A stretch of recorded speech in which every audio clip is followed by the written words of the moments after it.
ಮನೆ ಮಗಳ ಮದುವೆಗೆ ಹೆತ್ತವರು ಹತ್ತಾರು ಕನಸು ಕಟ್ಕೊಂಡಿದ್ರು. ಹೀಗಾಗಿಯೇ ಅದ್ಧೂರಿ ನಿಶ್ಚಿತಾರ್ಥ ಮಾಡೋದಕ್ಕೆ ಮುಂದಾಗಿದ್ರು. ಆದರೆ ಬೆಳಿಗ್ಗೆ ನಿಶ್ಚಿತಾರ್ಥ ನಡಿಬೇಕಿರುವಂತ ಹೊತ್ತಲ್ಲೇ ಮಗಳು ರಾತ್ರೋರಾತ್ರಿ ಮನೆ ಬಿಟ್ಟಿದ್ದಾಳೆ.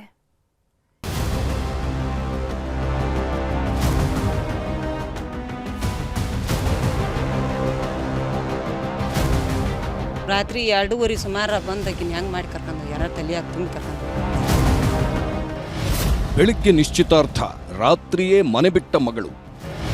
ಹಾವೇರಿಯಲ್ಲಿ ಹೊತ್ತಿದೆ ಲವ್ ಜಿಹಾದ್ ಕಿಚ್ಚು. ಬೆಳಗಾದ್ರೆ ಮಗಳ ನಿಶ್ಚಿತಾರ್ಥ. ಹೀಗಾಗಿ ಇಡೀ ಮನೆಯಲ್ಲಿ ಸಂಭ್ರಮ ಮನೆ ಮಾಡಿತ್ತು. ಸಂಬಂಧಿಕರೆಲ್ಲ ಬೆಳಿಗ್ಗೆ ಬರ್ತಾರೆ.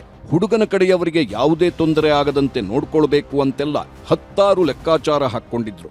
ಮಗಳ ಹೆತ್ತವರಂತೂ ಸರಿಯಾಗಿ ನಿದ್ದೆಯೇ ಮಾಡಿರಲಿಲ್ಲ. ಮಗಳಿಗೆ ಮದುವೆ ನಿಶ್ಚಯವಾಗುತ್ತೆ ಅಂತ ಏನೇನೋ ಕನಸು ಕಂಡಿದ್ರು. ಆದ್ರೆ ಬೆಳಗಾಗೋದ್ರೊಳಗೆ ಎಲ್ಲವೂ ಅಲ್ಲೋಲ ಕಲ್ಲೋಲವಾಗಿದೆ. ನಿಶ್ಚಿತಾರ್ಥಕ್ಕೆ ರೆಡಿಯಾಗಬೇಕಿದ್ದ ಹೆಣ್ಮಗಳೇ ಕಣ್ಮರೆಯಾಗಿದ್ದಾಳೆ. ಎಲ್ಲರೂ ನಿದ್ದೆಗೆ ಜಾರ್ತಿದ್ದಂತೆ ಇಬ್ರಾಹಿಂ ಅನ್ನೋ ಪ್ರಿಯಕರನ ಜೊತೆ ಮನೆ ಬಿಟ್ಟು ಎಸ್ಕೇಪ್ ಆಗಿದ್ದಾಳೆ ಅನ್ನೋ ಆರೋಪ ಕೇಳಿ ಬರ್ತಿದೆ. ರಾಜ್ಯದಲ್ಲಿ ಲವ್ ಜಿಹಾದ್ ಕೇಸ್ಗಳು ದಿನೇ ದಿನೇ ಹೆಚ್ಚಾಗ್ತಿವೆ. ಅನ್ಯಕೋಮಿನ ಯುವಕರು ಹಿಂದೂ ಯುವತಿಯರನ್ನೇ ಟಾರ್ಗೆಟ್ ಮಾಡಿ ಲವ್ ಜಿಹಾದ್ ಬಲೆ ಬೀಸ್ತಿದ್ದಾರೆ ಅನ್ನೋ ಆರೋಪಗಳು ಕೇಳಿ ಬರ್ತಾನೇ ಇವೆ. ಮೊನ್ನೆವರೆಗೂ ಹುಬ್ಬಳ್ಳಿಯಲ್ಲಿ ಇದೇ ದೊಡ್ಡ ಹಂಗಾಮ ಎಬ್ಬಿಸಿತ್ತು. ಇದರ ಬೆನ್ನಲ್ಲೇ ಈಗ ಹಾವೇರಿಯಲ್ಲೂ ಲವ್ ಜಿಹಾದ್ ಆರೋಪ ಸದ್ದು ಮಾಡುತ್ತಿದೆ. ನಿಶ್ಚಿತಾರ್ಥದ ಸಂಭ್ರಮದಲ್ಲಿರಬೇಕಿದ್ದ ಕುಟುಂಬಕ್ಕೆ ಮಗಳೇ ಬಿಗ್ ಶಾಕ್ ಕೊಟ್ಟು ಹೋಗಿದ್ದಾಳೆ. ಬೆಳಗಾದ್ರೆ ನಿಶ್ಚಿತಾರ್ಥ ನಡೀಬೇಕಿತ್ತು, ಅಷ್ಟರೊಳಗೆ ಮನೆ ಮಗಳು ಹೆತ್ತವರ ಕನಸಿಗೆ ಕೊಳ್ಳಿ ಇಟ್ಟು ಹೋಗಿದ್ದಾಳೆ. ಈ ಹೆಣ್ಣುಮಗಳ ಹೆಸರು ಶಂಕರಮ್ಮ ಅಂತ. ಹಾವೇರಿ ಜಿಲ್ಲೆಯ ಹಾನಗಲ್ ತಾಲೂಕಿನ ಶಂಕರಿಕೊಪ್ಪದ ನಿವಾಸಿ. ಬಿಕಾಂ ಓದ್ತಿದ್ದ ಶಂಕರಮ್ಮ ಅಕ್ಕಿಯಾಲೂರಿನಲ್ಲಿ ಕೆಲಸ ಮಾಡುತ್ತಿದ್ದಳು. ಮಗಳಿಗೆ ಮದುವೆ ಮಾಡಬೇಕು ಅಂತ ಹೆತ್ತವರು ಹತ್ತಾರು ಕನಸು ಕಟ್ಕೊಂಡಿದ್ರು.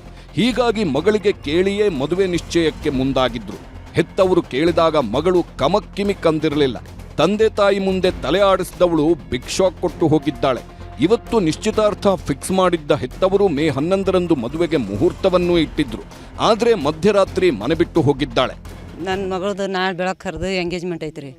ನನ್ನ ಮಗಳಿಗೆ ಯಾವ್ದು ಹೊರಗೆ ಹೋಗಿ ಗೊತ್ತಿಲ್ಲರಿ. ನಿನ್ನೆ ರಾತ್ರಿ 2:30 ಸುಮಾರು ಬಂದಕಿನ ಹೆಂಗೆ ಮಾಡಿ ಕರ್ಕೊಂಡು ಹೋಗ್ಯಾರ, ತಲೆಯಾಗಿ ತುಂಬಿ ಕರ್ಕೊಂಡು ಹೋಗ್ಯಾರ ರೀ ಸರ್. ಯಾರು ಕರ್ಕೊಂಡು ಹೋಗ್ಯಾರ? ಸಾಬ್ರು ಅವ್ನು ಕರ್ಕೊಂಡು ಹೋಗ್ಯಾನ ರೀ. ಅವನ ಹೆಸರು ಇಬ್ರಾಹಿಂ ರೀ. ಅವ್ರು ನೆರಗಲ್ಲವ್ರಿ.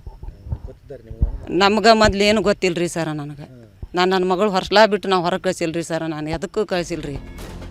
ಶಂಕರಮ್ಮನ ತಲೆಕೆಡಿಸಿದ್ದು ನರೇಗಲ್ ಗ್ರಾಮದ ಇಬ್ರಾಹಿಂ ಅನ್ನೋ ಆರೋಪ ಕೇಳಿ ಬರ್ತಿದೆ. ಪ್ರೀತಿ ಪ್ರೇಮದ ಹೆಸರಲ್ಲಿ ನಮ್ಮ ಮಗಳ ತಲೆ ಕೆಡಿಸಿದ್ದಾನೆ. ಇದೊಂದು ವ್ಯವಸ್ಥಿತ ಲವ್ ಜಿಹಾದ್ ಸಂಚು ಅಂತ ಹೆಣ್ಣೆತ್ತವರು ಹಾಗೂ ಹಿಂದೂಪರ ಸಂಘಟನೆಗಳು ಆರೋಪ ಮಾಡ್ತಿವೆ. ನಿಶ್ಚಿತಾರ್ಥದಲ್ಲಿ ಅವಳಿಗೆ ಯಾವ ರೀತಿಯ ಒತ್ತಾಯನೋ ಅಥವಾ ಆಶೆನೋ ಅಥವಾ ಬೆದರಿಕೆನೋ ಏನು ನಡೆದಿದೆ ಅಂತನ್ನುವಂಥದ್ದು ಇದು ತನಿಖೆ ಮೂಲಕ ಗೊತ್ತಾಗಬೇಕು. ಇನ್ನು ಬ್ಲ್ಯಾಕ್ ಮ್ಯಾಜಿಕ್ ಕೂಡ ಮಾಡ್ತಾರೆ ಅವರು. ಸೊ ಇಂಥ ಸಂದರ್ಭದಲ್ಲಿ ರಾತ್ರಿ 12 ಗಂಟೆಗೆ ಹಿಂದಿನ ಬಾಗಿಲಿನಿಂದ ಅವಳನ್ನು ಕರ್ಕೊಂಡು ಹೋಗ್ತಾನಂದರೆ ನಾನು ಹೇಳೋ ಇದಕ್ಕೆ ನೀವು ಕೋರ್ಟು, ಪೊಲೀಸ್ ಸ್ಟೇಷನು, FIR ಆಗಬಾರ್ದು, ಎನ್ಕೌಂಟರ್ ಮಾಡಬೇಕು. ಅವರಪ್ಪ ಇದ್ದರು, ಅವ್ರ ಮಮ್ಮಿ ಅವರೆಲ್ಲ ಇದ್ದರು. ನಾವು ಕೇಳಿದ್ವಿ ರೀ. ಅವರು ಫಸ್ಟಿಗೆ ರಾಣೆಬೆನ್ನೂರಾಗ ಅದಾರ ಅಂದ್ರು. ಆಮೇಲೆ ರಾಣೆಬೆನ್ನೂರಾಗ ಅದಾರ ಅನ್ನತ್ಲೆ ನಾವು ಹಂಗಂದ್ರೆ ಇದ್ರೆ ಕರೆಸಿಬಿಡ್ರಿ, ಸುಮ್ಮನೆ ಅವ್ರಿಗೆ ಇದು ಆಗಬಾರ್ದು, ತೊಂದರೆ ಆಗಬಾರ್ದು, ಹುಡುಗಿದು ಎಂಗೇಜ್ಮೆಂಟ್ ಐತಿ ಅಂತ ಅಂದ್ವಿ ಅನ್ನತ್ಲೆ. ಆಮೇಲೆ ಅವರು ಏನಂದ್ರೆ ಸಡನ್ಲಿ ಇಲ್ಲ ನಮ್ಗೆ ಗೊತ್ತಿಲ್ಲ ಅಂದ್ರೆ. ಆಮೇಲೆ ನೀವು ಬೇರೆ ಕ್ಯಾಸ್ಟ್ನರು ನಾವು ಹೆಂಗೆ ಇದು ಮಾಡೋಕ್ಕಾಗತ್ತಿ ಅಂತಂದೇಳಿ ನಮಗೆ ಹೆದರಿಸಿದೆ. ದಿಕ್ಕು ಕಾಣದಂತಾಗಿರೋ ಕುಟುಂಬಸ್ಥರು ಅಡೂರು ಪೊಲೀಸ್ ಠಾಣೆಯಲ್ಲಿ ಮಿಸ್ಸಿಂಗ್ ಪ್ರಕರಣ ದಾಖಲಿಸಿದ್ದಾರೆ. ಒಟ್ನಲ್ಲಿ ಮಗಳ ನಿಶ್ಚಿತಾರ್ಥವನ್ನ ಅದ್ಧೂರಿಯಾಗಿ ಮಾಡಬೇಕು ಅಂದ್ಕೊಂಡವರ ಕನಸಿಗೆ ಮಗಳೇ ಕೊಳ್ಳಿ ಇಟ್ಟಿದ್ದು ದುರಂತ. ನಾಗರಾಜ್ ಮಾಕಾಪೂರು, ನ್ಯೂಸ್ 18 ಕನ್ನಡ, ಹಾವೇರಿ. ಆಗಾಗ ಅಜ್ಜಿ ಮನೆಗೆ ಹೋಗ್ತಿದ್ದವಳ ಮೇಲೆ ಕಣ್ಣಾಕಿದ್ದವ ಪ್ರೀತಿ ನಾಟಕ ಆಡಿದ್ದ. ಮದುವೆ ಆಗ್ತೀನಿ ಅಂತ ತಾಳಿ ಕಟ್ಟಿದಂತೆ ನಾಟಕ ಮಾಡಿ ಹುರಿದು ಮುಕ್ಕಿದ್ದಾನೆ. ಈಗ ಅಮಾಯಕಿಗೆ ಕೈಕೊಟ್ಟು ಮತ್ತೊಬ್ಬಳ ಜೊತೆ ಮದುವೆಗೆ ರೆಡಿಯಾಗಿದ್ದಾನಂತೆ. ನಮ್ಮ ಮನೆಗೆ ಒಪ್ಪಿಸ್ತೀನಿ, ಮದುವೆ ಆಗ್ತೀನಿ ಅಂತಂದು ತಾಳಿ ಹಾಕಿ ತಾಳಿನ ಕಿತ್ಕೊಂಡು ನನಗೆ ಬಾಯಾಗ ಬಟ್ಟೆ ಇಟ್ಟು ಹೊಡೆದು ಹೋಗಿ ಅಂತ ಸರ್. ಪ್ರೀತಿ ಅನ್ನೋದು ನಿಜಕ್ಕೂ ಮಾಯೆಗೆ ಬಿಡಿ. ಯಾಕಂದ್ರೆ ಈ ಮಾಯೆಯ ಹಿಂದೆ ಬಿದ್ದ ಬಹುತೇಕರಿಗೆ ಸಿಕ್ಕಿದ್ದು ಬರೀ ಕಣ್ಣೀರು. ಪ್ರೀತಿಯೇ ಉಸಿರು, ಪ್ರೀತಿಯೇ ಹಸಿರು ಅಂತ ಹುಚ್ಚು ಹಿಡಿಸ್ಕೊಂಡವರು ದುರಂತ ಕಥೆಗಳಾಗಿದ್ದೇ ಜಾಸ್ತಿ. ಎಲ್ಲೋ ಕೆಲವೊಂದಿಷ್ಟು ಅದೃಷ್ಟವಂತರಿಗೆ ಮಾತ್ರ ಈ ಪ್ರೀತಿ ಅನ್ನೋದು ಒಲಿದಿತ್ತು. ಈ ಹೆಣ್ಮಗಳ ಪಾಲಿಗೆ ಸಿಕ್ಕಿದ್ದು ಬರೀ ಕಣ್ಣೀರೇ. ಪ್ರೀತಿಯೇ ಸರ್ವಸ್ವ, ಪ್ರೀತಿಯೇ ಜೀವ ಅಂದ್ಕೊಂಡವಳು ಈಗ ಬೀದಿಗೆ ಬಂದು ನಿಂತಿದ್ದಾಳೆ. ಉಂಡು ಹೋದ ಕೊಂಡು ಹೋದ ಅನ್ನೋ ಹಾಗೆ ಹೆಣ್ಣು ಮಗಳ ಬಾಳಲ್ಲಿ ಚೆಲ್ಲಾಟವಾಡಿ ಎಸ್ಕೇಪ್ ಆಗಿದ್ದಾನೆ. ಹುಡುಗನ ಬಣ್ಣ ಬಣ್ಣದ ಮಾತಿಗೆ ಮೈ ಮನಸ್ಸು ಎರಡನ್ನೂ ಒಪ್ಪಿಸಿದವಳು ಈಗ ಕಣ್ಣೀರಲ್ಲಿ ಕೈ ತೊಳೆತಿದ್ದಾಳೆ. ಪ್ರೀತಿಯ ಹೆಸರಲ್ಲಿ ಮೈ ಮನಸ್ಸು ಒಪ್ಪಿಸಿದ್ದಳು ಪ್ರೇಯಸಿ. ಹೆಣ್ಮಗಳ ಬದುಕಲ್ಲಿ ಚೆಲ್ಲಾಟ, ಕೈಕೊಟ್ಟ ಪ್ರಿಯಕರ. ಪ್ರೀತಿ ಪ್ರೇಮ ಅಂದ್ರೆ ಸಾಕು, ಹೆತ್ತವರು ಶತ್ರುಗಳಂತಾಗೋದು ಇದೇ ಕಾರಣಕ್ಕೆ ನೋಡಿ. ಕಣ್ಣಲ್ಲಿ ಕಣ್ಣಿಟ್ಟು ಸಾಕಿದ ಮಕ್ಕಳ ಬದುಕು ಎಲ್ಲಿ ಹಾಳಾಗತ್ತು ಅಂತ ವಿರೋಧಿಸೋದಕ್ಕೆ ಶುರು ಮಾಡ್ತಾರೆ. ಗಿಣಿಯಂಗೆ ಸಾಕಿ ಎಲ್ಲಿ ಗಿಡುಗನ ಕೈಗೆ ಕೊಡಬೇಕಾಗತ್ತು ಅಂತ ತಮ್ಮ ಮಕ್ಕಳ ಪಾಲಿಗೆ ಹೆತ್ತವರೇ ಶತ್ರುಗಳಾಗ್ತಾರೆ. ಆದ್ರೆ ಇದೆಲ್ಲ ಎಲ್ಲಿ ಅರ್ಥ ಆಗತ್ ಹೇಳಿ? ಪ್ರಾಯದ ಪ್ರೀತಿ ಹೆತ್ತವರನ್ನು ಮರೆಸ್ಬಿಡುತ್ತೆ. ಈಕೆಗೂ ಇದೇ ಆಗಿದ್ದು. ಈ ಹೆಣ್ಮಗಳ ಹೆಸರು ಶಾಂತಮ್ಮ ಅಂತ. ರಾಯಚೂರು ಜಿಲ್ಲೆಯ ಲಿಂಗಸುಗೂರು ನಿವಾಸಿ. ಗಂಡು ದಿಕ್ಕಿಲ್ಲದ ಕುಟುಂಬಕ್ಕೆ ಹೆತ್ತವಳೆ ಆಸರಿಯಾಗಿದ್ಲು. ಕೂಲಿ ನಾಲಿ ಮಾಡ್ಕೊಂಡಿದ್ದ ತಾಯಿ ತನ್ನ ಮಗಳು ತನ್ನಂತಾಗಬಾರದು ಅಂತ 10 ಕನ್ಸನ್ನ ಕಂಡಿದ್ಲು. ಆದ್ರೆ ಕಾಲೇಜಿಗೆ ಹೋಗೋ ವಯಸ್ಸಲ್ಲಿ ಪ್ರೀತಿಗೆ ಬಿದ್ದವಳು ದಾರಿ ತಪ್ಪಿ ನಿಂತಿದ್ಲು. ಶಾಲೆಗೆ ರಜೆ ಬಂದಾಗಲೆಲ್ಲ ದೇವದುರ್ಗ ತಾಲೂಕಿನ ಶಾವಂತಗೇರಿ ಗ್ರಾಮದಲ್ಲಿರೋ ತಮ್ಮ ಅಜ್ಜಿ ಮನೆಗೆ ಹೋಗ್ತಿದ್ದಳು. ಹೀಗೆ ಅಜ್ಜಿ ಮನೆಗೆ ಹೋಗುವಾಗ ಇದೇ ಊರಿನ ಶಿವು ಅನ್ನೋನ ಪ್ರೇಮ ಪಾಶಕ್ಕೆ ಬಿದ್ದಿದ್ದಾಳೆ. ಮಾತಲ್ಲೇ ಮೋಡಿ ಮಾಡಿದವ ನೀನೇ ನನ್ನ ಚಿನ್ನ, ನೀನೇ ನನ್ನ ರನ್ನ ಅಂತ ಕತೆ ಕಟ್ಟಿದ್ದ. ಈತನ ಬಣ್ಣ ಬಣ್ಣದ ಮಾತು ನಂಬ್ಕೊಂಡವಳು 10 ಕನ್ಸನ್ನ ಕಟ್ಕೊಂಡಿದ್ಲು. 4 ದಿನದ ಹಿಂದೆ ಕಾಲೇಜಿಗೆ ಹೋಗಿದ್ದವಳನ್ನ ಇದೇ ಶಿವು ಪುಸಲಾಯಿಸಿ ಕರ್ಕೊಂಡು ಹೋಗಿದ್ದ. ಇವತ್ತೇ ಮದುವೆ ಆಗೋಣ ಅಂತ ತಾಳಿ ಕಟ್ಟಿದ್ದಂತೆ ನಾಟಕವಾಡಿದ್ದ. ಅಷ್ಟೇ ಅಲ್ಲ, ಮದುವೆಯ ಕತೆ ಕಟ್ಟಿದವ ಹೆಣ್ಮಗಳನ್ನ ಹುರಿದು ಮುಕ್ಕಿದ್ದಾನೆ. ಯಾವಾಗ ತನ್ನ ಚಪ್ಪಲ ತೀರ್ತೋ ಅಸಲಿ ಆಟ ಶುರು ಮಾಡಿದ್ದಾನೆ. ಅಲ್ಲೇ ತಾಳಿಯನ್ನ ಕಿತ್ಕೊಂಡು ಎಸ್ಕೇಪ್ ಆಗಿದ್ದ. ಸರ್ ನಮ್ಮ ಮನೆಗೆ ಒಪ್ಪಿಸ್ತೀನಿ, ಮದುವೆ ಆಗ್ತೀನಿ ಅಂತ ನಂಬಿಸಿ ಹೇಳ್ತಿದ್ದೆ ಸರ್. ಮದುವೆ ಆಗ್ತೀನಿ ಅಂತಂದು ತಾಳಿ ಹಾಕಿ ತಾಳಿ ಕಟ್ಟೇನ್ ಸರ್. ತಾಳಿ ಕಟ್ಟಿದ್ಮೇಲೆ ಮತ್ತೆ ಕರ್ಕೊಂಡ್ಬಂದು ಆ ತಾಳಿನ ಕಿತ್ಕೊಂಡು ನನಗೆ ಬಾಯಾಗ ಬಟ್ಟೆ ಇಟ್ಟು ಹೊಡೆದು ಹೋಗ್ಯನ್ ಸರ್. ಯಾವಾಗ ಕೊರಳಲಿದ್ದ ತಾಳಿಯನ್ನ ಕಿತ್ಕೊಂಡು ಹೋದ್ನೋ ಈ ಹೆಣ್ಮಗಳಿಗೆ ಬರಸಿಡಿಲು ಬಡಿದಂತಾಗಿದೆ. ದಿಕ್ಕು ಕಾಣದಂತಾದವಳು ತನ್ನ ತಾಯಿ ಜೊತೆ ಪೊಲೀಸ್ ಠಾಣೆಯ ಮೆಟ್ಟಿಲೇರಿದ್ದಾಳೆ. ಹೆಣ್ಮಗಳ ಸಹಾಯಕ್ಕೆ ನಿಂತ ಪೊಲೀಸರು ಕಳ್ಪ್ರೇಮಿಯನ್ನ ಕರೆಸಿ ಬುದ್ಧಿ ಹೇಳಿದ್ರು. 2 ಕುಟುಂಬಸ್ಥರನ್ನ ಸೇರಿಸಿ ರಾಜಿ ಪಂಚಾಯಿತಿಯನ್ನ ಮಾಡಿದ್ರು. 2 ಕಡೆಯವರು ಒಪ್ಕೊಂಡಿದ್ರಿಂದ ಅಲ್ಲೇ ಮದುವೆ ಮಾಡಿಸೋದಕ್ ಮುಂದಾಗಿದ್ರು. ಇನ್ನೇನು ವಧು ವರರಿಗೆ ಹೊಸ ಬಟ್ಟೆ ತಂದಿದ್ರೆ ಮದುವೆ ನಡೆದೇ ಹೋಗಿತ್ತು. ಆದ್ರೆ ಇದೇ ಗ್ಯಾಪ್ನಲ್ಲಿ ಪೊಲೀಸರ ಕಣ್ತಪ್ಪಿಸಿ ಎಸ್ಕೇಪ್ ಆಗಿದ್ದಾನೆ. ಬರೀ ಓಡ್ ಹೋಗೋದಷ್ಟೇ ಅಲ್ಲ, ನಾಳೆ ಇನ್ನೊಂದು ಹೆಣ್ಮಗಳ ಜೊತೆ ಮದುವೆ ಆಗೋದಕ್ಕೆ ತಯಾರಿ ಕೂಡ ಮಾಡಿಕೊಂಡಿದ್ದಾನಂತೆ. ಅವ್ರ ಫ್ಯಾಮಿಲಿ ಬಂದು ನಮ್ಮ ಫ್ಯಾಮಿಲಿ ಕಟ್ಟಕ್ ಹೋಗಿದ್ದೀರಿ ಸರ್. ಯಾವ್ದಾಗ್ಲಿಲ್ಲ ಸರ್. ಎಲ್ಲ ತಂದು ಕೇಸಿ ಅವನು ಟೇಷನ್ ತಗದು ಹೊಡಿಯಾಗ್ಬಿಟ್ರಿ ಸರ್. ಅವ್ರ ಟೇಷನ್ದವ್ರು ಏನು ಕೇರ್ ಮಾಡವಲ್ರಿ. ನನ್ನ ಮಗಳು ಸರ್, ನನ್ನ ಹುಟ್ಟಿದ ಮಗಳು ಕೊಲ್ಲಕ ನನ್ನ ಮಗಳು ಪರಿಣಾಮ ಸಾಯ್ತು ಸರ್. ಪ್ರಿಯಕರನ ಕಳ್ಳಾಟಕ್ಕೆ ಹೆಣ್ಮಗಳು ಕಣ್ಣೀರ್ ಹಾಕ್ತಿದ್ದಾಳೆ. ಪೊಲೀಸರಿಗೆ ಚೊಳ್ಳೆ ಹಣ್ಣು ತಿನ್ನಿಸಿ ಹೋದವನಿಗೆ ತಕ್ಕ ಪಾಠ ಕಲಿಸಬೇಕಿದೆ. ಪ್ರೀತಿ ಹೆಸರಲ್ಲಿ ಮೋಸ ಮಾಡಿದ್ದು ನಿಜವೇ ಆದ್ರೆ ಕಾನೂನಿನ ಬರೆ ಎಳಿಬೇಕಿದೆ. ವಿಶ್ವನಾಥ್ ಹುಗಾರ್, ನ್ಯೂಸ್ 18 ರಾಯಚೂರು. ಮಧ್ಯರಾತ್ರಿಯಲ್ಲಿ ವಕೀಲೆಯೊಬ್ಬರ ಮನೆಯಲ್ಲಿ ಗುಂಡಿನ ಸದ್ದು ಮೊಳಗಿದೆ. ಮೊದಲ ಮಹಡಿಯಲ್ಲಿ ಮಗಳು ಓದ್ತಿದ್ದಾಗ ಆಗಂತುಕರ ಗುಂಡು ಹಾರಿಸಿ ಹೋಗಿದ್ದಾರೆ. ಹೈ ಪ್ರೊಫೈಲ್ ಕೇಸಸ್ ಬಿ ಐತಿ, ಒಂದು ಕೇಸಸ್ ನಡೆದಿತ್ತು. ಪರ್ಸನಲ್ ಕೇಸಸ್ ಬಿ ಐತಿ, ಆ ಥರ ಒಳಗೆ ಬಿ ಇರ್ಬೋದು.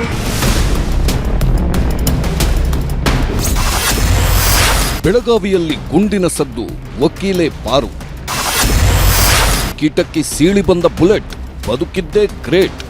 ಇದೊಂದು ದೃಶ್ಯ ನೋಡುತ್ತಿದ್ರೇನೆ ಗೊತ್ತಾಗಿ ಹೋಗುತ್ತೆ ಇಲ್ಲಿ ಆಗಬಾರದ್ದೇನೋ ಆಗೋಗಿದೆ ಅಂತ. ಈ ಗಾಜನ್ನ ಸೀಳಿ ಬಂದಿದ್ದ ಗುಂಡೊಂದು ಇಡೀ ಬೆಳಗಾವಿ ಜನರನ್ನ ಬೆಚ್ಚಿ ಬೀಳಿಸಿದೆ. ವಕೀಲೆಯ ಮಗಳಿಗೆ ಗುರಿ ಇಟ್ಟಿದ್ದ ಹಂತಕರ ಗುರಿ ಮಿಸ್ ಆಗಿದೆ. ದುಷ್ಕರ್ಮಿಗಳ ಟಾರ್ಗೆಟ್ ಆಗಿದ್ದ ಈ ಹೆಣ್ಮಗಳು ಪವಾಡ ಸದೃಶ್ಯದಂತೆ ಬದುಕುಳಿದಿದ್ದಾಳೆ. ಮನೆಯ ಕಿಟಕಿ ಗಾಜನ್ನ ಸೀಳಿ ಬಂದ ಗುಂಡು ಮನೆಯ ಗೋಡೆಯನ್ನ ಛಿದ್ರ ಛಿದ್ರ ಮಾಡಿದೆ.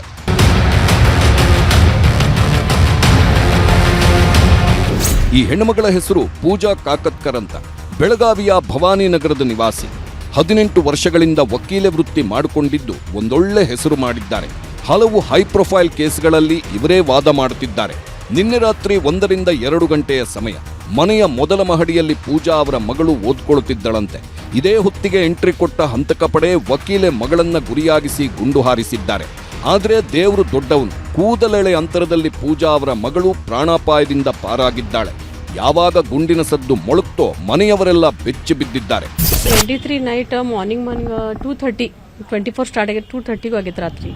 ಅದು ಅರೌಂಡ್ 2:30 ಒಳಗೆ ಅವ್ರು ಏನಾಗಿತ್ತು, ಒಂದು ಪಪ್ಪಿ ಇದೆ ಡಾಗ್ಗೆ ಸ್ವಲ್ಪ ಕಟ್ ಬಾಗಿ ತೆಳಗೆ ಬಂದ್ರು ಅಂತ ಅವ್ರ ತಲೆ ಒಳಗೆ ಆ ಟೈಮ್ ಆಗಿದೆ ಸರ್. ಆ್ಯಕ್ಚುಲಿ ಆ ಟೈಮ್ ತೆಳಗೆ ಇದು ಮಾಡಿದ್ಮೇಲೆ ಶೂಟ್ ಆಗಿದೆ ಸರ್. ಅವ್ರು ಹೈ ಪ್ರೊಫೈಲ್ ಕೇಸ್ಗಳು ಇವರ ಕೈಯಲ್ಲಿರೋದ್ರಿಂದ ಹತ್ತಾರು ಅನುಮಾನಗಳು ಕಾಡುವುದಕ್ಕೆ ಶುರುವಾಗಿವೆ. ಬೆದರಿಸೋದಕ್ಕೆ ದುಷ್ಕರ್ಮಿಗಳು ಇಂಥ ಕೃತ್ಯ ಎಸಗಿದ್ರ ಅನ್ನೋ ಶಂಕೆ ವ್ಯಕ್ತವಾಗಿದ್ದು, ನಮ್ಮ ಕುಟುಂಬಕ್ಕೆ ಭದ್ರತೆ ಕೊಡಿ ಅಂತ ವಕೀಲೆ ಪೂಜಾ ಅವರು ಮನವಿ ಮಾಡಿದ್ದಾರೆ. ಸ್ಥಳಕ್ಕೆ ಭೇಟಿ ನೀಡಿದ ಪೊಲೀಸರು ಹಾಗೂ ಸೋಕೋ ಟೀಮ್ ಪರಿಶೀಲನೆ ನಡೆಸಿದೆ. ಹೈ ಪ್ರೊಫೈಲ್ ಕೇಸಸ್ ಬಿ ಐತಿ, ಒಂದು ಕೇಸಸ್ ನಡೆದೈತಿ. ಅದು ಯಾರು ನೋಡಬೇಕು, ಯಾರಿದೆ ಇನ್ವೆಸ್ಟಿಗೇಷನ್ ನೋಡ್ತಾರೆ. ಏನು ಪ್ರೊಫೆಷನಲ್ ವೈಸ್ ದುಶ್ಮನ್ ಅಂತ ಇಲ್ಲ, ಮತ್ತು ಕೇಸಸ್ ಪರ್ಸನಲ್ ಕೇಸಸ್ ಬಿ ಐತಿ, ಆ ಥರ ಒಳಗೆ ಬಿ ಇರ್ಬೋದು. ನೋಡಬೇಕು ಏನಾಗ್ತದೆ. ಫೈರ್ ಮಾಡಿದ್ದಾರೆ ಸರ್. ಅದು ಆ ಟೈಮ್ ಆಕ್ಚುಲಿ ಅವರು ತೊಳಗಿದ್ರಂದ್ರೆ ಅವ್ರಿಗೆ ಇದು ಹತ್ತಿತ್ತು. ಗುಂಡು ಹಾರಿಸಿದ್ಯಾರು, ಗುಂಡು ಹೊಡೆದಿದ್ಯಾಕೆ ಅನ್ನೋದು ಯಕ್ಷ ಪ್ರಶ್ನೆಯಾಗಿದೆ. ಹೀಗಾಗಿ ಪೊಲೀಸರು ತನಿಖೆ ಶುರು ಮಾಡಿದ್ದು ಆಗಂತುಕರ ಕೈಗೆ ಕೋಳ ತೋಡಿಸಬೇಕಿದೆ. ಚಂದ್ರಕಾಂತ್ ಸುಗಂಧಿ, ನ್ಯೂಸ್ 18 ಬೆಳಗಾವಿ. ಅಣ್ಣಾವ್ರ ಸಮಾಧಿ ವಿಷಯ ಕೆದಕಿರೋ ನಟ ಚೇತನ್ ದಿನಕ್ಕೊಂದು ಹೇಳಿಕೆ ನೀಡ್ತಿದ್ದಾರೆ. ನಿನ್ನೆ ತಪ್ಪಾಯಿತು ಅಂತ ಕ್ಷಮೆ ಕೇಳಿದ್ದ ಚೇತನ್ ಇವತ್ತು ಮತ್ತೆ ಉಲ್ಟಾ ಹೊಡೆದಿದ್ದಾರೆ. ನಾನು ಕೂಡ ಯಾರಿಗಾರು ಮನಸ್ಸಿಗೆ ನೋವಾಗಿದೆ, ಅದು ನನ್ನ ಕಡೆಯಿಂದ ನಾನು ವಿಷಾದ ವ್ಯಕ್ತಪಡಿಸ್ತೀನಿ.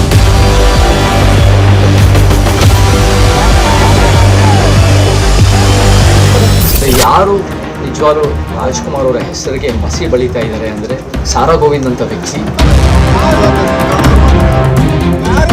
ರಾಜ್ಕುಮಾರ್ ಅಭಿಮಾನಿ ಸಂಘ ಅಂತ ಹೆಸರಲ್ಲಿ ಒಂದು ಗೂಂಡಾವರ್ತನೆ ಮಾಡಿದ್ರು. ರಾಜ್ಕುಮಾರ್ ನಡೆ ನುಡಿನ ಅವರು ಎತ್ತರಿತಾ ಇಲ್ಲ. ಅದೇನೋ ಹೇಳ್ತಾರಲ್ಲ, ಇರಲಾರದೆ ಇರುವೆ ಬಿಟ್ಕೊಳ್ಳೋದು ಅಂತ. ಇದಕ್ಕೆ ನೋಡಿ, ನಟ ಚೇತನ್ ಸಿನಿಮಾ ಮೂಲಕ ಸದ್ದು ಮಾಡಿದ್ದಕ್ಕಿಂತ ವಿವಾದಗಳ ಮೂಲಕ ಸದ್ದು ಮಾಡಿದ್ದೇ ಜಾಸ್ತಿ. ಇದೀಗ ಅಣ್ಣಾ ಅವರ ಸಮಾಧಿ ವಿಷಯಕ್ಕೆ ಕೈ ಹಾಕಿರೋ ನಟ ಚೇತನ್ ದಿನಕ್ಕೊಂದು ಹೇಳಿಕೆ ನೀಡುತ್ತಿದ್ದಾರೆ. ನಿನ್ನೆ ಕ್ಷಮೆ ಕೇಳಿದ ನಟ ಚೇತನ್ ಇವತ್ತು ಇದ್ದಕ್ಕಿದ್ದಂತೆ ಉಲ್ಟಾ ಹೊಡೆದಿದ್ದಾರೆ. ತಾವು ಹೇಳಿದ್ದೇ ಸರಿ ಅಂತ ತಮ್ಮ ಹೇಳಿಕೆಯನ್ನ ಮತ್ತೆ ಸಮರ್ಥಿಸಿಕೊಂಡಿದ್ದಾರೆ.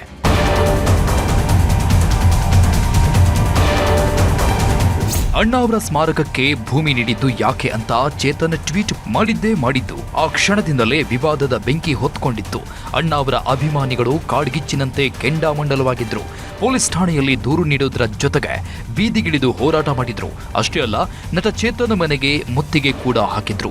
ಯಾವಾಗ ವಿವಾದದ ಕಿಚ್ಚು ಜೋರಾಗುವುದಕ್ಕೆ ಶುರುವಾಯಿತೋ ಬಹಿರಂಗ ಕ್ಷಮೆ ಕೇಳಲೇಬೇಕು ಅಂತ ಅಣ್ಣಾ ಅವರ ಅಭಿಮಾನಿಗಳು ಪಟ್ಟು ಹಿಡಿದಿದ್ರು. ಕೊನೆಗೆ ದೊಡ್ಡ ಮನೆಯ ಅಭಿಮಾನಿ ಬಳಗಕ್ಕೆ ತಲೆಬಾಗಿದ ಚೇತನ್ ಬಹಿರಂಗ ಕ್ಷಮೆ ಕೇಳಿದ್ರು. ಇನ್ನೇನು ವಿವಾದಕ್ಕೆ ತೆರೆ ಬಿತ್ತು ಎನ್ನುವಷ್ಟರಲ್ಲಿ ಮತ್ತೆ ವಿವಾದದ ಕಿಡಿ ಹೊತ್ಕೊಂಡಿದೆ. ರಾತ್ರಿ ಕಳೆದು ಬೆಳಗಾಗೋದ್ರೊಳಗೆ ತಮ್ಮ ಹೇಳಿಕೆಯನ್ನ ಮತ್ತೊಮ್ಮೆ ಪುನರುಚ್ಚರಿಸಿದ್ದಾರೆ. ಅಣ್ಣಾ ಅವರ ಅಭಿಮಾನಿಗಳು ಧಮಕಿ ಹಾಕಿದ ಕಾರಣ ನಾನು ಕ್ಷಮೆ ಕೇಳಿದ್ದೇನೆ. ಈಗಲೂ ನನ್ನ ಟ್ವೀಟ್ಗೆ ನಾನು ಬದ್ಧ ಎಂದಿದ್ದಾರೆ. ಯಾರಿಗಾರು ನೋವಾಗಿದೆ ನನ್ನ ಟ್ವೀಟ್ನಲ್ಲಿ. ಆ ಟ್ವೀಟ್ ನನ್ನ ಯಾರಿಗೂ ನೋವು ಮಾಡೋ ಉದ್ದೇಶ ಇರಲಿಲ್ಲ. ಅದಕ್ಕೆ ವಿಷಾದ ವ್ಯಕ್ತಪಡಿಸ್ತೀನಿ ಅಂತ ಹೇಳಿದ್ದೆ. ಆದರೆ ನಾನು ಆ ವಿಷಾದ ವ್ಯಕ್ತಪಡಿಸ್ತೀನಿ ಅನ್ನೋ ಕಾರಣಕ್ಕೆ ನಾನು ಹೇಳಿದ್ದು ಸುಳ್ಳಾಗಲ್ಲ. ನಾನು ಹೇಳಿದ್ರಲ್ಲಿ ಸತ್ಯ ಇದೆ. ಈಗಲೂ ಕೂಡ ನಾನು ಹೇಳಿದ ಟ್ವೀಟ್ಗೆ ನಾನು ನಿಂತಿದ್ದೀನಿ. ಆದರೆ ನಾನು ನಿನ್ನೆ ಹೇಳಿದ ಥರ ಯಾರಿಗಾದ್ರು ನೋವಾಗಿದ್ರೆ ಅದು ನನ್ನ ಉದ್ದೇಶ ಅಲ್ಲ. ಬಟ್ ಇವಾಗಲೂ ಹೇಳ್ತೀನಿ, ನಾನು ಇವತ್ತು ನಿನ್ನೆನೂ ಪೋಸ್ಟ್ ಹಾಕಿ ಇವತ್ತು ಹಾಕಿದ್ದೀನಿ. ನಟ ಚೇತನ್ ಪರ ಒಂದಿಷ್ಟು ದಲಿತ ಸಂಘಟನೆಗಳು ಬೆನ್ನಿಗೆ ನಿಂತಿವೆ. ಚೇತನ್ ವಿಷಯದಲ್ಲಿ ವರ್ತಿಸಿದ್ದು ಸರಿಯಲ್ಲ ಅಂತ ನಟ ಚೇತನ್ಗೆ ಸಾಥ್ ನೀಡಿವೆ. ಇದೇ ಹೊತ್ತಲ್ಲಿ ಮಾಧ್ಯಮಗಳ ಜೊತೆ ಮಾತಾಡಿದ ಚೇತನ್ ಸಾರಾ ಗೋವಿಂದ್ ವಿರುದ್ಧ ನಿಗಿ ಕೆಂಡ ಕಾರಿದ್ದಾರೆ. ಸಾರಾ ಗೋವಿಂದ್ ಗೂಂಡಾಗಿರಿ ಮಾಡಿದ್ದಾರೆ. ಅಣ್ಣಾ ಅವರ ಅಭಿಮಾನಿಗಳ ಹೆಸರಲ್ಲಿ ಅಣ್ಣಾ ಅವರ ಹೆಸರಿಗೆ ಮಸಿ ಬೆಳೆಯೋ ಕೆಲಸ ಮಾಡ್ತಿದ್ದಾರೆ. ನಾನು ಈಗಲೂ ನನ್ನ ಮಾತಿಗೆ ಬದ್ಧ. ಅಣ್ಣಾ ಅವರ ಸ್ಮಾರಕಕ್ಕೆ ಭೂಮಿ ಕೊಟ್ಟಿದ್ದು ಯಾಕೆ ಅಂತ ಮತ್ತೆ ಪ್ರಶ್ನೆ ಮಾಡಿದ್ದಾರೆ. ಈ ಮೂಲಕ ಉರಿಯೋ ಬೆಂಕಿಗೆ ತುಪ್ಪ ಸುರಿಯೋ ಕೆಲಸ ಮಾಡಿದ್ದಾರೆ. ಕೆಲವು ವ್ಯಕ್ತಿಗಳು, ಸಾರಾ ಗೋವಿಂದ್ ಅಂತ ವ್ಯಕ್ತಿ, ಯಾರು ರಾಜ್ಕುಮಾರ್ ಅಭಿಮಾನಿ ಸಂಘ ಅಂತ ಹೆಸರಲ್ಲಿ ಭಾಳ ಅವಾಚ್ಯ ಶಬ್ದಗಳು, ಗೂಂಡಾವರ್ತನೆ ಮತ್ತು ಜೀವ ಬೆದರಿಕೆಗಳು, ಏನೇನು ಅವಹೇಳನಕಾರಿ ಮಾತುಗಳಾಡಿ, ಎಲ್ಲ ಒಂದು ಮಹಿಳಾ ನಿಂದನೆ ಮಾತುಗಳಾಡಿ ಭಾಳ ರಾಜ್ಕುಮಾರ್ ಹೆಸರಿಗೆ ಅವರು ಕೆಟ್ಟ ಹೆಸರು ಕೊಡ್ತಾ ಇದ್ದಾರೆ. ಯಾರು ನಿನ್ನೆ ಬಂದು ಗುಂಡಗಿರಿ ಕೈ ಎತ್ಬಿಟ್ಟು ಒಡೆಯೋಕ್ಕೆ ಬಂದಿದ್ದಾರೆ, ಒಂದು ಗೂಂಡಾವರ್ತನೆ ಮಾಡೋರು, ಅಂಥ ವ್ಯಕ್ತಿಗಳು ಈ ಒಂದು ನಿಜವಾಗ್ಲೂ ಈ ಏನು ಜನರ ಧ್ವನಿನ ಕ್ರಶ್ ಮಾಡಕ್ಕೆ ಟ್ರೈ ಮಾಡ್ತಾ ಇದ್ದಾರೆ, ಬಾಯಿ ಮುಚ್ಚಕ್ಕೆ ಟ್ರೈ ಮಾಡ್ತಾ ಇದ್ದಾರೆ. ರಾಜ್ಕುಮಾರ್ ನಡೆ ನುಡಿನ ಅವರು ಎತ್ತಿಡಿತಾ ಇಲ್ಲ. ನಟ ಚೇತನ್ನರ ಹೇಳಿಕೆ ದೊಡ್ಡ ಹಂಗಾಮ ಎಬ್ಬಿಸುತ್ತಿದೆ. ನನ್ನೆ ಕ್ಷಮೆ ಕೇಳಿದವರು ಇವತ್ತು ಉಲ್ಟಾ ಹೊಡೆದಿದ್ದಾರೆ. ಹೀಗಾಗಿ ರಾಜ ಅಭಿಮಾನಿಗಳು ಮುಂದೇನು ಮಾಡ್ತಾರೆ ಅನ್ನೋ ಕುತೂಹಲ ಮೂಡಿಸಿದೆ. Satish Kanakapura, film bureau, news 18. ಈ ಊರಿನ ಜನರಿಗೆ ಜೀವ ಜಲವೇ ವಿಷ ಜಲವಾಗಿ ಕಾಡ್ತಾ ಇದೆ. ಕುಡಿಯೋ ನೀರೇ ಕಂಟಕವಾಗಿದ್ದು ಹನಿ ನೀರಿಗೂ ಪರದಾಡ್ತಿದ್ದಾರೆ. ಹೀಗಾಗಿ ಜನರ ಸಮಸ್ಯೆ ಬಗ್ಗೆ ನ್ಯೂಸ್ 18 ರಿಯಾಲಿಟಿ ಚೆಕ್ ನಡೆಸ್ತಿದೆ. ಈ ನೀರು ಕುಡಿಯಕ್ಕೆ ಯಾರು ಬಳಸ್ತಾ ಇಲ್ಲ. ಪದೇ ಪದೇ ಕಾರ್ಪೊರೇಷನ್ ಹೇಳಿದೇವೆ, ಡ್ರೈನೇಜ್ ನೀರು ಆ ಕಡೆ ಅಲ್ಲಿ ಬಾವಿನಲ್ಲಿ ಹೋಗತೈತಿ, ನೀರು ಕಲುಷಿತ ಆಗತೈತಿ, ಮತ್ತ ಅನಾರೋಗ್ಯ ಆಗ್ತೈತಿ. ವಾರಕ್ಕೆ 2 ಸಲ ಮಾತ್ರ ಬಿಡ್ತಿದ್ದಾರೆ. ಇದು ಕಲುಷಿತ ನೀರು. ಇದು ಚಿತ್ರದುರ್ಗದ ಕಾವಾಡಿಗ ಹಟ್ಟಿ. ಈ ಊರಿಗೆ ಸೂಳೆಕೆರೆಯಿಂದ ಕುಡಿಯುವ ನೀರು ಹರಿಸಲಾಗುತ್ತೆ. ಕಳೆದ 2 ವರ್ಷಗಳ ಹಿಂದೆ ಕಲುಷಿತ ನೀರು ಸೇವಿಸಿ ಇಲ್ಲಿ 6 ಮಂದಿ ಮೃತಪಟ್ಟಿದ್ರು. ಆ ಘಟನೆ ಬಳಿಕ ಇಲ್ಲಿನ ಜನರು ನೀರು ಅಂದ್ರೆ ಭಯ ಪಡುವಂತಾಗಿದೆ. ಸದ್ಯ ಈ ಊರಿನಲ್ಲಿ ನ್ಯೂಸ್ 18 ರಿಯಾಲಿಟಿ ಚೆಕ್ ಮಾಡಿದೆ. ದುರಂತದ ಬಳಿಕ ಇಲ್ಲಿ ಶುದ್ಧ ನೀರು ಪೂರೈಕೆ ಆಗ್ತಿದ್ಯಾ ಇಲ್ವಾ ಅಂತ ಖುದ್ದು ಅಖಾಡಕ್ಕಿಳಿದು ನ್ಯೂಸ್ 18 ಗ್ರೌಂಡ್ ರಿಪೋರ್ಟ್ ಕೊಟ್ಟಿದೆ. ಈಗ ಚಿತ್ರದುರ್ಗ ನಗರಸಭೆ ವ್ಯಾಪ್ತಿಯಲ್ಲಿರುವಂತಹ ಕಾವಾಡಿಗರ ಹಟ್ಟಿ ಏರಿಯಾದಲ್ಲಿದ್ದೇವೆ. 2.5 ವರ್ಷಗಳ ಹಿಂದೆ ಇಲ್ಲೊಂದು ದೊಡ್ಡ ಅನಾಹುತ ನಡೆದಿತ್ತು. ಕಲುಷಿತ ನೀರನ್ನ ಸೇವಿಸಿ ಸುಮಾರು 6ರಿಂದ 7 ಜನ ಸಾವನ್ನಪ್ಪಿದ್ರು. ನೀರನ್ನ ಇಲ್ಲಿಂದಲೇ ಕಲೆಕ್ಟ್ ಮಾಡಲಿಕ್ಕೆ ನಗರಸಭೆಯ ಎಂಜಿನಿಯರ್ ಆಗಿರ್ತಕ್ಕಂಥ ಮುನಿಸ್ವಾಮಿ ಅವರು ಕೂಡ ನಮ್ಮ ಜೊತೆಗಿದ್ದಾರೆ. ಕಾವಾಡಿಗ ಹಟ್ಟಿಗೆ ಚಿತ್ರದುರ್ಗ ನಗರಸಭೆ ಸೂಳೆಕೆರೆಯಿಂದ ನೀರು ಕೊಡ್ತಾ ಇದೆ. ಈ ನೀರಿನ ಕ್ವಾಲಿಟಿ ಪರಿಶೀಲಿಸಲು ಖುದ್ದು ಕಾವಾಡಿಗ ಹಟ್ಟಿಗೆ ಬಂದ ನ್ಯೂಸ್ 18 ಊರಿನ ಗ್ರಾಮಸ್ಥರು ಮತ್ತು ನಗರಸಭೆ ಅಧಿಕಾರಿಗಳ ಮುಂದೆಯೇ ನೀರಿನ ಸ್ಯಾಂಪಲ್ ಸಂಗ್ರಹಿಸಿತ್ತು. ಈ ವೇಳೆ ಖುದ್ದು ನಗರಸಭೆ ಇಂಜಿನಿಯರ್ ಮುನಿಸ್ವಾಮಿ ಅವರೇ ಬಾಟಲ್ನಲ್ಲಿ ನೀರಿನ ಸ್ಯಾಂಪಲ್ ಸಂಗ್ರಹಿಸಿದ್ರು. ಬಳಿಕ ಕಾವಾಡಿಗ ಹಟ್ಟಿಗೆ ಶುದ್ಧ ನೀರನ್ನೇ ಪೂರೈಕೆ ಮಾಡ್ತಿದ್ದೇವೆ ಅಂತ ಅಂದ್ರು. ಆದ್ರೆ ಇಲ್ಲಿನ ಜನರು ಹೇಳೋದು ಮಾತ್ರ ಬೇರೆ. ನೀರು ಶುದ್ಧವಾಗಿಲ್ಲ, ನಾವ್ಯಾರೂ ಕೂಡ ಈ ನೀರನ್ನ ಕುಡಿಯಲ್ಲ, ಫಿಲ್ಟರ್ ನೀರನ್ನ ಬಳಸ್ತಿದ್ದೇವೆ ಅಂತ ಅಂದಿದ್ದಾರೆ. ಈ ಮಧ್ಯೆ ನೀರಿನ ಬಂಡವಾಳ ಪತ್ತೆ ಹಚ್ಚಲು ಅಖಾಡಕ್ಕಿಳಿದ ನ್ಯೂಸ್ 18 ಸಂಗ್ರಹಿಸಿದ ನೀರನ್ನ ಲ್ಯಾಬ್ಗೆ ಕೊಂಡೊಯ್ತು.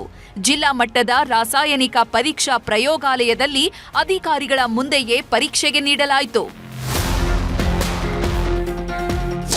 ಸೂಳೆಕೆರೆಯಿಂದ ಹಿರೇಕಂದವಾಡಿ ಜಲಶುದ್ಧೀಕರಣ ಕೇಂದ್ರಕ್ಕೆ ಬಂದು ಅಲ್ಲಿ ಏನೇನು ಫಿಲ್ಟ್ರೇಷನ್ ಪ್ರೋಸೆಸ್ ಇದೆಯಾ ಆ ಪ್ರೋಸೆಸ್ ಎಲ್ಲ ಕಂಪ್ಲೀಟ್ ಮಾಡ್ಕೊಂಡು ಆಮೇಲೆ ನೀರು ಟೌನಿಗೆ ಬರುತ್ತೆ. ಈ ನೀರನ್ನ ಯೋಗ್ಯವಾಗಿಲ್ಲ. ಈ ನೀರು ಕುಡಿಯಕ್ಕೆ ಯಾರು ಬಳಸ್ತಾ ಇಲ್ಲ. ಎಲ್ಲ ಫಿಲ್ಟರ್ ನೀರನ್ನೇ ಬೇರೆ ಕಡೆಯಿಂದ ತಗೊಂಬಂದು ಕುಡಿತಾ ಇದ್ದಾರೆ. ನೀರಿನ ವಾಸನೆಯೇ ಸರಿಯಾಗಿಲ್ಲ. ಲ್ಯಾಬ್ ರಿಪೋರ್ಟ್ನಲ್ಲಿ ಬಹಿರಂಗ. ನ್ಯೂಸ್ 18 ಸಂಗ್ರಹಿಸಿದ ನೀರನ್ನ ಲ್ಯಾಬ್ನಲ್ಲಿ ಪರೀಕ್ಷೆ ನಡೆಸಿದಾಗ ನೀರಿನ ವಾಸನೆ ಸರಿಯಾಗಿಲ್ಲ ಅನ್ನುವಂಥ ವರದಿ ಬಂದಿದೆ. ಆದರೆ ಉಳಿದ ಎಲ್ಲವೂ ಯೋಗ್ಯ ಎಂದು ವರದಿ ಬಂದಿದೆ. ಆದರೂ ಕೂಡ ಈ ನೀರು ಕುಡಿಯಲು ಯೋಗ್ಯವಾಗಿಲ್ಲ ಅನ್ನುವಂಥ ವರದಿ ಬಂದಿದೆ. ವಾಸನೆ ಮತ್ತು ರುಚಿ ಇವೆರಡೂ ಅಂದರೆ ಸೇರ್ಕೊಳ್ಳೋ ಅಂಥ ಒಂದು ಒಳ್ಳೆಯ ರೀತಿಯಲ್ಲಿ ಇಲ್ಲ. ಸ್ಮೆಲ್ಲು ಮತ್ತು ಓಡರು ಟೇಸ್ಟು ಸರಿಯಾಗಿಲ್ಲ ಅಂತ ಬಂದಿದೆ.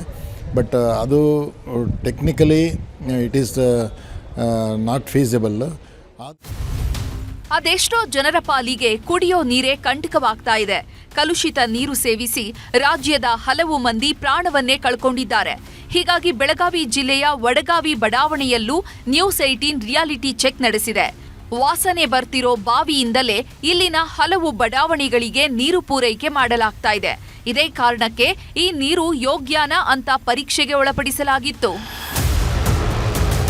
ಬೆಳಗಾವಿಯಲ್ಲಿ ಕಳೆದ ಅನೇಕ ದಿನಗಳಿಂದಲೂ ಕೂಡ ಕಲುಷಿತ ನೀರು ಪೂರೈಕೆ ಆಗತಕ್ಕಂಥ ಆರೋಪ ಇದೆ. ಪ್ರಮುಖವಾಗಿ ಏನು ವಡಗಾವಿಯ ರೈತಗಲ್ಲಿ ಭಾರತ ನಗರ ಸೇರಿದಂತೆ ಈ ಒಂದು ಭಾಗದಲ್ಲಿ ಕಲುಷಿತ ನೀರು ಪೂರೈಕೆ ಆಗುತ್ತೆ ಅಂತಕ್ಕಂಥ ಸ್ಥಳೀಯರ ಆರೋಪವಾಗಿರ್ತಕ್ಕಂಥ ಇಂಥ ನೀರ್ ಚಲೋ ಇದ್ದಿದ್ ನೀರ ನೀವು ಬಾದ್ ಮಾಡಿದ್ರ ಜನರಿಗೆ ಹೆಂಗ್ ಉಪಯೋಗ?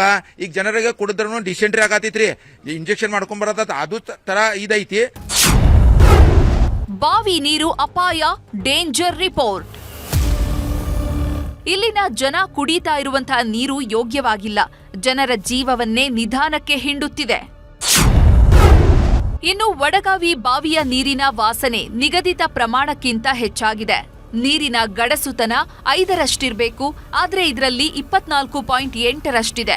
ಹೀಗಾಗಿ ಇದು ಕುಡಿಯಲು ಯೋಗ್ಯವಾಗಿಲ್ಲ ಅಂತ ವರದಿ ಬಂದಿದೆ. ರಿಪೋರ್ಟ್ ಬಗ್ಗೆ ಹೇಳಬೇಕಂತಂದ್ರೆ ಈ ನೀರಿನ ಬಗ್ಗೆ ಕುಡಿಲಿಕ್ಕೆ ಯೋಗ್ಯ ಇಲ್ಲ. ಯಾಕಂದ್ರೆ ಇದ್ರೊಳಗೆ ಎಲೆಕ್ಟ್ರೋಲೈಟ್ಸು ಜಾಸ್ತಿ ಐತಿ. ಆಮೇಲೆ ಇದರಿಂದ ನಮ್ಗೆ ಹೊಟ್ಟೆ ನೋವು ಬರೋದಾಗ್ಲಿ, ವಾಂತಿ ಬರೋದಾಗ್ಲಿ, ಡಿಸೆಂಟ್ರಿ ಅಂದ್ರೆ ಸಂಡಾಸ್ ಕತ್ತದ, ಆಮೇಲೆ ಹೊಟ್ಟೆ ನೋವು ಇವು ಜಾಸ್ತಿ ಪ್ರಮಾಣ ಇದನ್ನಾಗತ್ತೆ. ಒಟ್ನಲ್ಲಿ ಕುಡಿಯೋ ನೀರೇ ಜನರಿಗೆ ಕಂಟಕವಾಗ್ತಾ ಇದೆ. ಬೇಸಿಗೆಯಲ್ಲಿ ನೀರು ಸಿಗ್ತಾ ಇಲ್ಲ ಅಂತ ಹನಿ ಹನಿ ನೀರಿಗೂ ಪರದಾಡೋ ಹೊತ್ತಲ್ಲಿ ಜೀವ ಜಲವೇ ವಿಷವಾಗೋ ಆತಂಕ ಕಾಡ್ತಿದೆ. ಚಿತ್ರದುರ್ಗದಿಂದ ವಿನಾಯಕ್ ಜೊತೆ ಚಂದ್ರಕಾಂತ್ ಸುಗಂಧಿ, ನ್ಯೂಸ್ 18 ಬೆಳಗಾವಿ.